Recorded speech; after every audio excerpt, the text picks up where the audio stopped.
누가복음 1장. 우리 가운데서 일어난 일에 대하여 차례대로 쓰려고 한 사람들이 많이 있었습니다. 이 사람들은 처음부터 이 일을 목격한 사람들, 즉 말씀의 종들이 우리에게 전하여 준 대로 기록하였습니다. 존귀하신 데오빌로 카카, 저도 이 모든 일을 처음부터 자세히 조사하였으므로 이 일을 카카께 차례대로 기록하여 드리는 것이 좋다고 생각합니다. 이는 이미 배우신 것들이 모두 사실이라는 것을 알게 하려는 것입니다. 유대왕 헤롯 시절에 아비야 조의 사가랴라고 하는 제사장이 한 사람 있었습니다. 그의 아내는 아론 가문의 딸로 이름은 엘리사벳이었습니다. 이들은 하나님 앞에서 의로운 사람이었습니다. 이들은 하나님의 모든 계명과 법도를 흠잡을 데 없을 정도로 잘 지켰습니다. 그런데 이들에게는 자식이 없었습니다. 엘리사벳은 임신할 수 없는 여자였고 두 사람 모두 너무 나이가 많았습니다. 사가랴가 자기 조의 차례가 되어서 하나님 앞에서 제사장으로 일하고 있을 때 제사장 임무를 맡는 관례에 따라 제비를 뽑았습니다. 사가랴가 주님의 성전에 들어가 향을 피우는 사람으로 뽑혔습니다. 분향 시간에 다른 사람들은 밖에서 기도를 하고 있었습니다. 그때 주님의 천사가 사가랴 앞에 나타나 분향하는 제단 오른쪽에 섰습니다.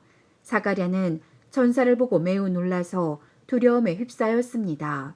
천사가 그에게 말했습니다. 사가랴야, 두려워하지 마라. 내 기도를 하나님께서 들으셨다. 내 아내 엘리사벳이 아들을 가지게 될 것이다. 그의 이름을 요한이라고 하여라. 그 아들은 내게 기쁨과 즐거움이 될 것이다. 또한 많은 사람들이 그가 태어남을 즐거워할 것이다. 그 아들은 하나님 앞에서 큰 인물이 될 것이다. 그는 포도주와 술을 마시지 않으며 어머니 뱃속에 있을 때부터 성령으로 충만해질 것이다. 그는 이스라엘 자손들 중에서 많은 사람들을 주 하나님께 돌아오게 할 것이다. 그는 엘리야의 심령과 능력을 가지고 주님보다 먼저 올 것이다. 그래서 아버지의 마음을 자녀에게로 향하게 하며 순종하지 않는 사람들을 의인의 지혜로 돌아서게 할 것이다. 그래서 많은 사람들에게 주님을 맞을 준비를 하게 할 것이다. 사가랴가 천사에게 말하였습니다. 이 일이 일어날지 제가 어떻게 알겠습니까? 저는 늙었고 제 아내 또한 늙었습니다. 천사가 사가랴에게 대답하였습니다. 나는 하나님 앞에서 섬기고 있는 가브리엘이다. 하나님께서 이 기쁜 소식을 전하라고 나를 너에게 보내셨다. 들어라. 때가 되면 이루어질 내 말을 내가 믿지 않았으므로 이 일이 이루어질 때까지 너는 말을 하지 못하게 될 것이다. 사람들이 밖에서 사가랴를 기다리고 있었습니다. 사람들은 그가 성전에서 늦어지는 것을 이상하게 생각하였습니다. 사가랴가 밖으로 나왔을 때 아무 말도 할 수 없었습니다. 사람들은 그가 성전 안에서 환상을 본 줄 알게 되었습니다. 사가랴는 단지 손짓만 할 뿐 말을 하지 못했습니다. 제사장 직무 기간이 끝난 뒤에 사가랴는 집으로 돌아갔습니다. 그 후에 엘리사벳이 임신하게 되었습니다. 그녀는 임신한 후 5달 동안 집 밖에 나오지 않았습니다. 그녀가 말했습니다. 주님께서 나를 너그러이 돌보아 주셔서 아이를 주심으로 사람들로부터 당하는 내 부끄러움을 없애주셨다. 임신한 후 6째 달에 하나님께서 가브리엘 천사를 나사렛이라고 하는 갈릴리의 한 마을로 보내셨습니다. 가브리엘은 다윗 가문의 요셉이라고 하는 사람과 약혼한 처녀에게 가게 되었습니다. 이 처녀의 이름은 마리아였습니다. 천사가 마리아에게 와서 말했습니다. 은혜를 입은 여인이여 기뻐하여라. 주께서 당신과 함께하길 빈다. 마리아는 천사의 말을 듣고 너무나 놀라서 이게 도대체 무슨 소리인가 하고 생각하였습니다. 천사가 마리아에게 말했습니다. 마리아야, 두려워하지 마라. 하나님께서 내게 은혜를 베푸신다. 보아라, 내가 아이를 임신하게 되어 아들을 낳을 것이다. 너는 그 이름을 예수라고 하여라. 그는 크게 되어 가장 높으신 분의 아들이라고 불릴 것이다. 주 하나님께서 그에게 그의 조상 다윗의 왕자를 주실 것이다. 그는 영원히 야곱의 집을 다스릴 것이며 그의 나라는 끝이 없을 것이다. 마리아가 천사에게 말했습니다. 나는 남자를 알지 못하는 처녀인데 어떻게 이런 일이 있을 수 있습니까? 천사가 마리아에게 대답했습니다. 성령이 내게 내려오시고 가장 높으신 분의 능력이 너를 감싸 주실 것이다. 태어날 아이는 거룩한 분, 하나님의 아들이라고 불릴 것이다. 보아라, 내 친척 엘리사벳도 나이가 많지만 임신하였다. 그녀는 임신하지 못한다고 생각하였으나 벌써 임신한 지 6달이 되었다. 하나님께서는 하지 못하실 일이 없다. 마리아가 말했습니다. 보소서, 저는 주님의 여종이오니 당신의 말씀대로 제게 이루어질 것을 믿겠습니다. 그러자 천사가 마리아에게서 떠나갔습니다. 그 무렵에 마리아가 일어나 유대 지방 산골에 있는 동네로 서둘러 갔습니다. 사가랴의 집으로 들어가서 엘리사벳에게 인사하였습니다. 엘리사벳이 마리아의 인사를 받을 때 아기가 뱃속에서 뛰놀았습니다. 엘리사벳이 성령으로 충만하여져서 큰 소리로 외쳤습니다. 당신은 여인들 중에서 가장 복받은 자입니다. 당신의 뱃속에 있는 열매가 복됩니다. 내 주님의 어머니께서 내게 오시다니 무슨 일입니까? 보소서, 당신이 인사하는 소리가 내 귀에 들릴 때에 내 뱃속의 아이가 기뻐서 뛰놀았습니다. 주님께서 말씀하신 것이 이루어질 것을 믿는 자는 복이 있습니다. 마리아가 말하였습니다. 내 영혼이 주님을 찬양합니다. 내 영혼이 나의 구주 하나님을 기뻐합니다. 그것은 주님께서 이 여종의 비천함을 돌보셨기 때문입니다. 이제부터는 모든 세대가 나를 복되다 할 것입니다. 그것은 전능하신 분이 내게 이 큰일을 행하셨기 때문입니다. 주님의 이름은 거룩합니다. 주님의 자비하심은 하나님을 두려워하는 자에게 대대로 있을 것입니다. 주님은 강한 팔로 권능을 행하시고 마음이 교만한 자를 흩으셨습니다. 하나님은 왕들을 왕좌로부터 끌어내리시고 낮고 천한 사람들을 높이셨습니다. 굶주린 사람들을 좋은 것으로 채우시고 부자를 빈손으로 돌려보내셨습니다. 주님은 자비를 기억하시며 주님의 종 이스라엘을 도우셨습니다. 우리 조상들에게 말씀하신 대로 아브라함과 그의 자손들을 영원히 도우실 것입니다. 마리아는 엘리사벳과 함께 3달쯤 있다가 집으로 돌아갔습니다. 해산할 날이 이르러 엘리사벳은 아들을 낳았습니다. 이웃 사람들과 친척들이 주께서 엘리사벳에게 큰 은혜를 베푸신 것을 듣고 함께 기뻐하였습니다. 이 사람들은 아이가 태어난 지 8일째 되는 날에 아이에게 할례를 하려고 왔습니다. 이들은 아버지의 이름을 따서 아이의 이름을 사가랴라고 지으려고 하였습니다. 그러자 아기 어머니가 말했습니다. 안 됩니다. 요한이라고 지어야 합니다. 사람들이 엘리사벳에게 말했습니다. 하지만 당신 가문 중에 그런 이름을 가진 사람은 하나도 없어요. 사람들은 아버지인 사가랴에게 손짓을 하여 아이의 이름을 무엇이라고 짓기를 원하는지 물었습니다. 그러자 사가랴는 쓸 것을 달라고 하여 아기 이름은 요한이라고 썼습니다. 이를 본 사람들이 모두 이상히 여겼습니다. 그 즉시 사가랴 입이 열리고 혀가 풀려 하나님을 찬양하였습니다. 주변에 있는 사람들이 모두 두려워하였고 이 모든 이야기는 유대온 산골에 전해졌습니다.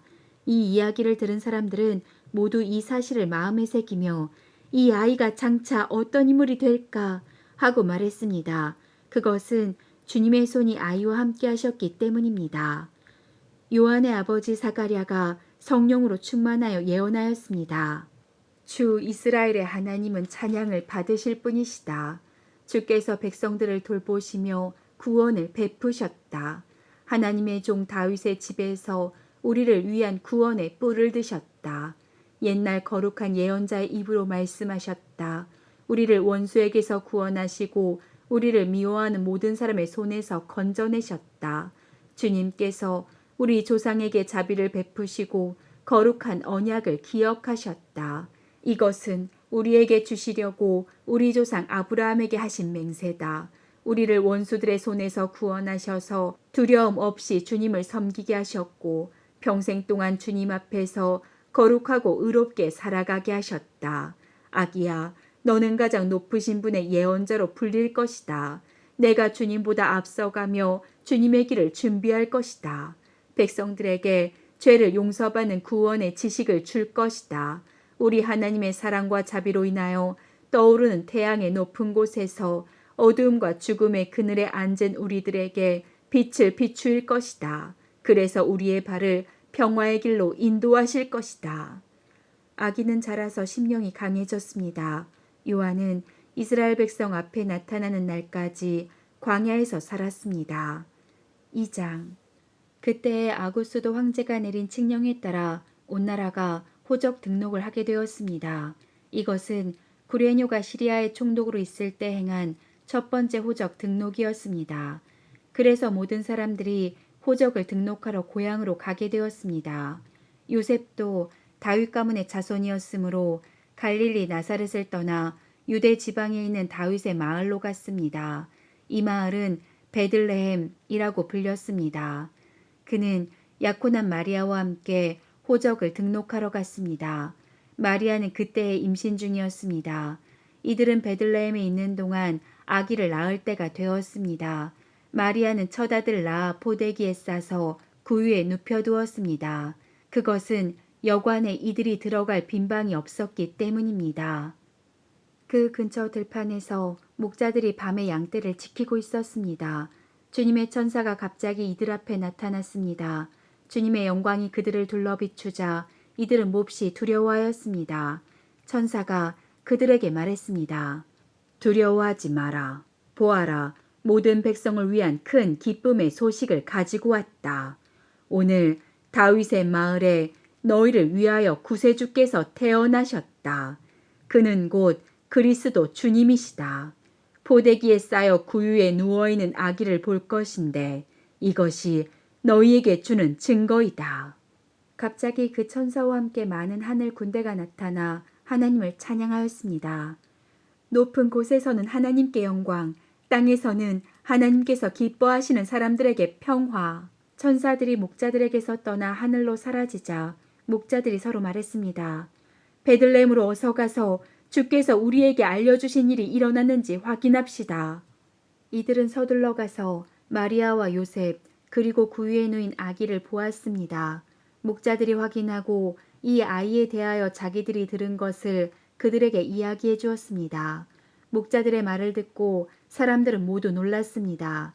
그러나 마리아는 이 모든 말을 마음속에 소중히 간직하였습니다.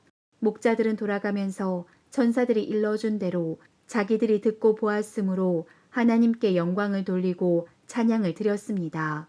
태어난 지 8일째 되는 날에 아기는 할례를 받았고 그 이름을 예수라고 하였습니다.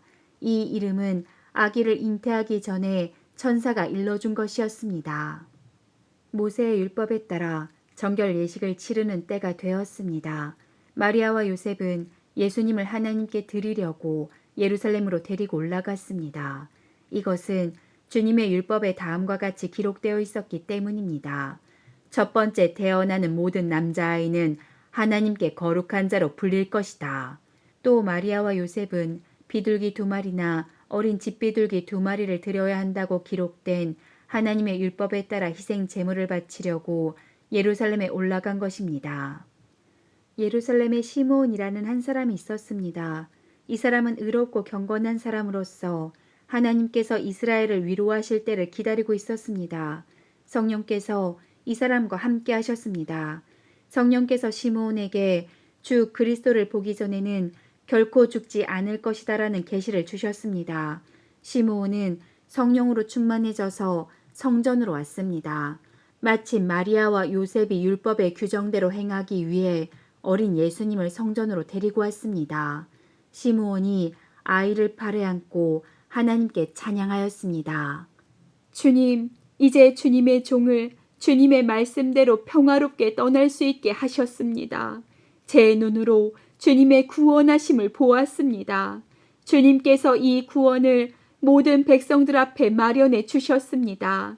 이는 이방 사람들에게는 계시의 빛이며 주님의 백성 이스라엘에게는 영광입니다. 예수님의 아버지와 어머니는 시므온이 예수님에 대하여 말하는 것을 듣고 매우 놀랐습니다. 시므온은 그를 축복하고 아이의 어머니 마리아에게 말했습니다. 이 아이는 이스라엘의 많은 사람들을 넘어지게도 하고 일어서게도 할 것입니다. 또한 사람들의 비난을 받는 표적이 될 것입니다. 이 일 때문에 많은 사람들의 마음에 있는 생각이 드러날 것입니다. 그러나 당신의 마음은 칼로 쪼개듯이 아플 것입니다. 또 여자 예언자가 있었습니다. 이 사람은 아셀 지파의 바누엘의 딸인 안나였습니다. 그녀는 나이가 많았습니다. 결혼하고 7년 동안을 남편과 살았는데 그 후로 과부가 되어 84세가 되었습니다. 그동안 한 번도 성전을 떠나지 않고 밤낮으로 금식과 기도를 하여 하나님을 섬겼습니다. 바로 그때 그녀가 와서 하나님께 감사를 드리고 예루살렘의 구원을 기다리는 사람들에게 이 아이에 대해 이야기하였습니다. 아이는 주님의 율법에 따라 모든 일을 다 마치고 갈릴리에 있는 고향 나사렛으로 돌아왔습니다. 아이는 점점 자라고 튼튼해졌으며 지혜도 많아졌습니다. 하나님의 은혜가 아이와 함께하였습니다.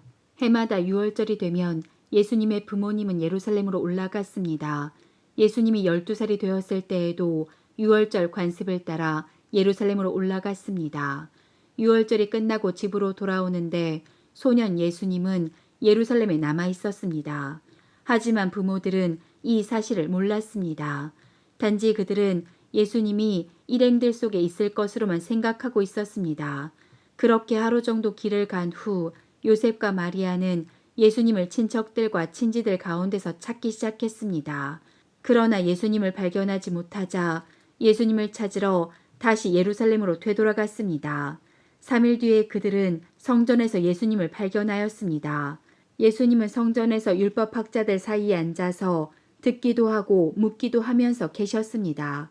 그의 이야기를 듣는 모든 사람들이 예수님의 슬기와 대답에 놀라워했습니다. 예수님의 부모도 그를 보고는 매우 놀랐습니다. 어머니가 말했습니다. 아들아, 왜 이렇게 하였느냐? 내 아버지와 내가 걱정하며 너를 찾아다녔다. 그때 예수님께서 대답하셨습니다. 왜 저를 찾으셨습니까?